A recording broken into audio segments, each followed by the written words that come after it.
Bismillahirrahmanirrahim. Alhamdulillah. Wassalatu wassalamu ala rasulillah wa ala alihi wa ashabihi wa man wala. Bapak-bapak, ibu-ibu, saudara-saudara sekalian, Assalamualaikum warahmatullahi wabarakatuh. Kita akan membahas malam ini. Yang akan kita bahas adalah soal zakat. Yang pertama yang kita akan uraikan adalah apa itu zakat, apa itu sedekah, dan apa itu infak. Kita terkadang di Indonesia ini, atau saya paling tidak, terkadang melihat apakah di masjid, apakah di ini, itu ada 3 kotak. Ada yang namanya kotak infak, ada kotak zakat, ada kotak sedekah. Saya bingung, kok 3? Itu kalau kotak zakat jelas ya, zakat itu adalah harta tertentu yang wajib ditunaikan. Harta itu tertentu jenisnya, tertentu kadarnya, tertentu waktu pengeluarannya, dan tertentu siapa yang diberikan. Itu zakat. Sedekah itu dalam pengertian umum, kita akan lihat nanti dalam pengertian agama apa. Sedekah itu adalah sumbangan sukarela. Nah, infak apa? Saya sekarang punya uang. Saya akan berikan, kalau ada 3 kotak itu, kalau zakat saya masukkan di zakat. Kalau sedekah saya masukkan di sedekah. Kalau infak, apa ini? Apa perlu ini ada kotak infak? Mari kita lihat Al-Quran dan hadis soal pengertian ini. Infak terambil dari kata nafkah. Nafkah itu terowongan. Terowongan itu jalan keluar. Munafik itu adalah orang yang berada di terowongan. Dia keluar bisa dari 2 pintu. Kalau di depannya ada orang-orang muslim, dia keluar di sana. Kalau di belakangnya, dia keluar di sini. Tapi asal katanya, terowongan atau keluar. Sehingga infak itu atau nafkah itu sesuatu yang dikeluarkan. Zakat bisa merupakan bagian dari infak. Sedekah bisa merupakan bagian dari infak. Atau semua zakat adalah infak, tetapi tidak semua infak adalah zakat atau sedekah. Ini dulu satu.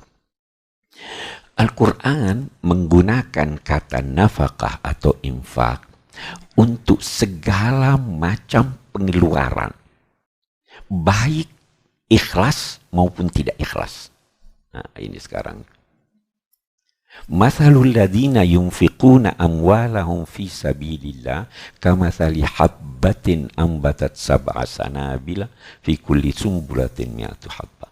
Perumpamaan orang yang menginfakkan hartanya di jalan Allah seperti 1 biji. Setiap biji yang ditanam sehingga tumbuh pohon ada 7 bulirnya. Setiap bulir ada 100 biji. Jadi berlipat ganda. Itu yunfiquna amwalahum fi sabilillah. Di sisi lain, dia juga menggunakan kata infak untuk pengeluaran yang buruk, bahkan yang tidak ikhlas. Perumpamaan orang yang menginfakkan hartanya karena ingin dipuji, dia itu seperti tanah di atas batu yang licin. Lalu ditimpa hujan lebat. Nah, kita bisa bayangkan. Kira-kira ada sisa lagi dari tanah itu. Berpori-pori bisa ada sisanya ya. Atau kalau hujannya tidak lebat. Nah, ini nafkah digunakan oleh Al-Quran untuk sesuatu yang tidak ikhlas. Atau sesuatu yang jadikan atau digunakan untuk mendukung hal-hal yang bertentangan dengan nilai-nilai agama. Al-Quran melukiskan orang-orang musyrik yang menafkahkan harta mereka untuk membendung ajaran Islam. itu dia gunakan yunfiquna amwalahum. Mereka itu akan menyesal.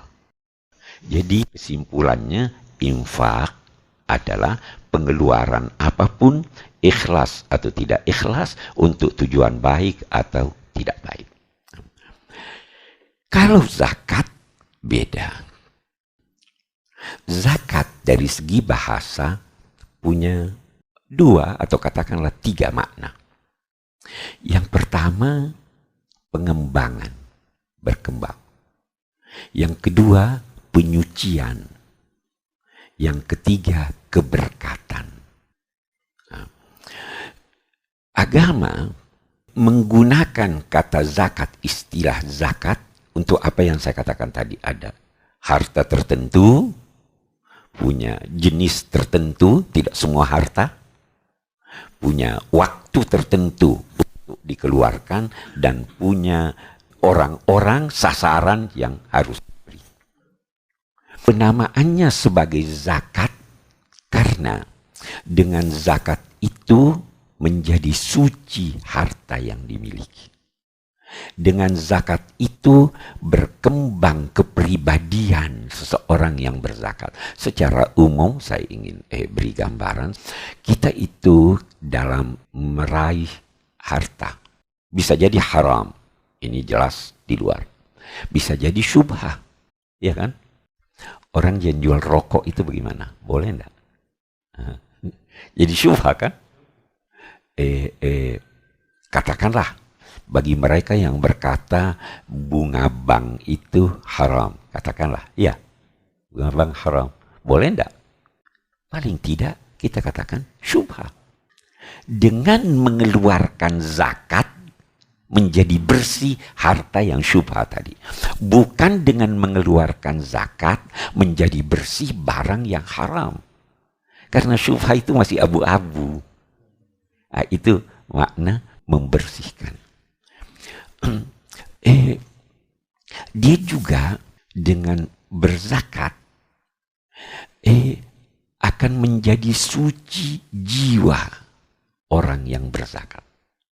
Salah satu manfaat dari zakat itu adalah menjadikan seseorang tidak kikir, menjadikan seseorang jujur dengan dirinya. Ini semua adalah kesucian jiwa, pengembangan jiwa. Kalau enggan berzakat, kalau enggan menyumbangkan sebagian dari harta, Anda akan kikir.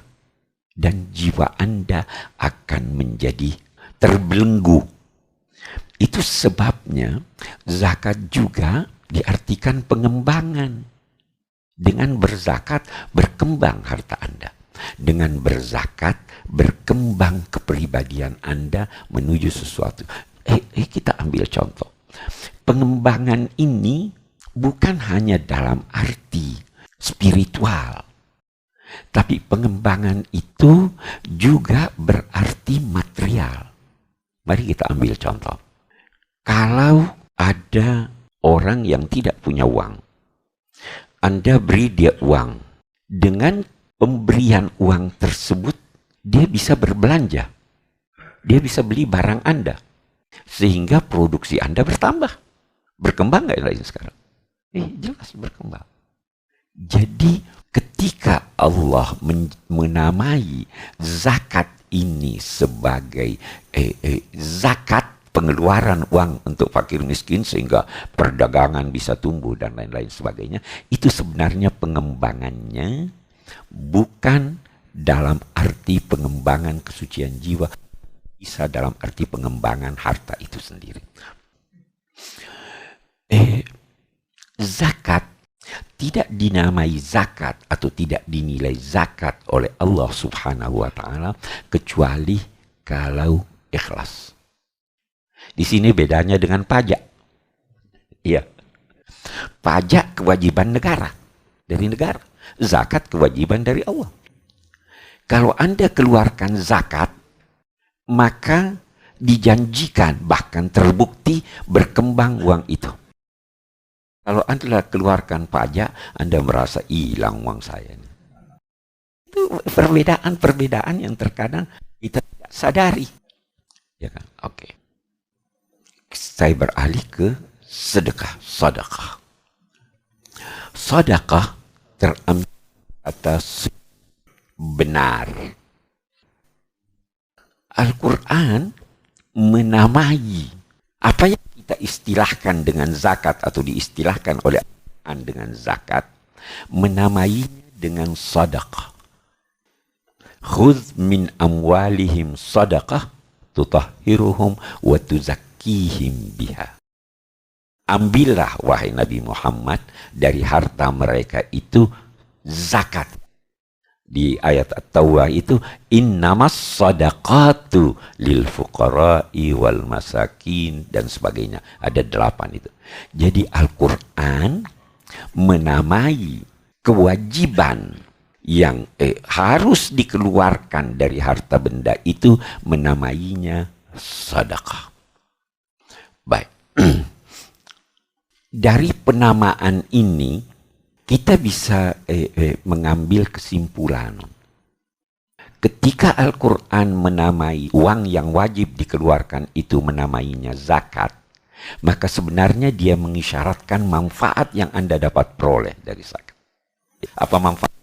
Suci, berkembang. Itu yang kita peroleh. Ketika Al-Quran menamai apa yang wajib dikeluarkan itu dengan sedekah, maka itu adalah pesan kepada Anda bahwa keluarkanlah itu dengan jujur. Lakukan perhitungan dengan jujur, dengan benar. Nabi Shallallahu Alaihi Wasallam menambahkan pengertian sedekah itu dengan makna-makna yang lain. Kita lihat. Ada orang-orang miskin pada masa Nabi yang berkata begini. Ini orang-orang kaya sudah menghabiskan pahala. Mereka salat seperti kita. Mereka puasa seperti kita. Tapi mereka mengeluarkan uangnya. Kami tidak punya uang. Kata Nabi, tidak. Kalian juga bisa bersedekah seperti mereka. Nah, ini pengertian sedekah dari Nabi. Kullu takbiratin sedekah. Kullu tahmidatin sedekah. Setiap takbir sedekah. Setiap mengucapkan alhamdulillah sedekah. Setiap amar ma'ruf sedekah. Setiap nahi mungkar sedekah. Bahkan, kata Nabi, dalam hubungan seks kalian dengan pasangan kalian itu sedekah. Ayo, perbanyak sedekah. Sahabat heran, apakah dalam soal seks juga ada sedekah? Nabi menjawab begini, bukankah kalau dia meletakkannya pada tempat yang haram, dia dapat dosa? Dapat dosa. Kalau begitu, kalau di tempat yang wajar, dapat pahala. Jadi sedekah yang diberikan pengertiannya oleh Nabi ini sangat-sangat banyak. Kalau ada orang kaya bersedekah dengan uangnya, kalau hanya bersedekah dengan uangnya, boleh jadi dia tidak amar ma'ruf nahi mungkar. Boleh jadi dia tidak tasbih. Boleh jadi dia tidak tahmid. Jadi sedekah menurut Nabi itu mencakup banyak hal. Oke. Itu dari segi pengertiannya. Menarik, di dalam Al-Quran, kata zakat ini seringkali dirangkaikan dengan kata salat. Itu tidak kurang dari 80 kali. Al-Quran berfirman, aqimus shalah wa atu az-zakah. Oke. Karena itu, kita tidak bisa memisahkan antara salat dan zakat. Salah satu tanda keberagamaan dan persaudaraan sesama muslim adalah itu Al-Quran menyatakan fa in tahabu wa aqamus shalah wa atauz zakah fa ikhwanukum fiddin. Kalau mereka itu bertaubat, orang musyrik itu yakni mengucapkan 2 kalimat syahadat, mereka salat dan mereka menunaikan zakat, maka mereka saudaramu seagama. Oke. Atuz zakah. Kata atu biasa diartikan tunaikan. Sebenarnya kata atu itu punya banyak makna. Dari akar kata ini lahir makna sempurna. Jadi atu zakat bukan tunaikan, sempurnakan. Dari kata atu lahir makna antar. Jadi jangan tunggu orang miskin datang minta. Saya sering berkata, jangan jadikan bulan Ramadan pameran kemiskinan. Antar dia. Kalau Anda tidak bisa antar dia, suruh orang lain. Itu sebabnya ada amil yang bertugas mencari siapa yang butuh lalu mengantarkan kepadanya. Karena ada orang yang butuh malu minta. Ada kan? Al-Quran berkata, kamu kira mereka orang yang tidak butuh, orang yang kaya, karena enggan minta. Nah, ini tugasnya amil nih. Cari orang yang butuh itu. Oke. Jadi itu atu. Ada hal yang menarik. Ulama-ulama berkata bahwa zakat baru diwajibkan ketika Nabi berada di Madinah pada tahun kedua Hijrah. Jadi sebelum itu belum wajib. Tetapi kendati belum wajib, ada orang-orang yang sudah menyisihkan sebahagian hartanya untuk diberikan kepada orang-orang yang butuh. Itu ada ayat-ayat yang turun di Mekah, antara lain menyatakan wa fi amwalihim haqqun lis-sa'ili wal mahrum. Dan dalam harta-harta mereka itu ada harta yang mereka sisihkan sebagai haknya orang yang minta dan orang yang tidak minta tapi tidak punya. Mahrum itu tidak memiliki. As-sa'il juga tidak memiliki. Sehingga yang minta atau yang tidak minta. Jadi memang salah satu bentuk atau manifestasi dari persaudaraan itu, persaudaraan apapun, Anda bisa berkata persaudaraan sekemanusiaan, persaudaraan seagama, persaudaraan seketurunan, macam-macam. Salah satu bentuknya adalah memberi. Itu sebabnya juga di surah Al-Baqarah ayat 177 itu dikatakan bukannya kebajikan itu hanya menghadapkan wajah ke timur dan ke barat. Dia ada sebutkan wa atal mala ala hubbihi. Dia memberikan harta padahal dia suka harta itu. Jadi ada dua, ada zakat yang wajib, ada lagi sedekah itu tadi.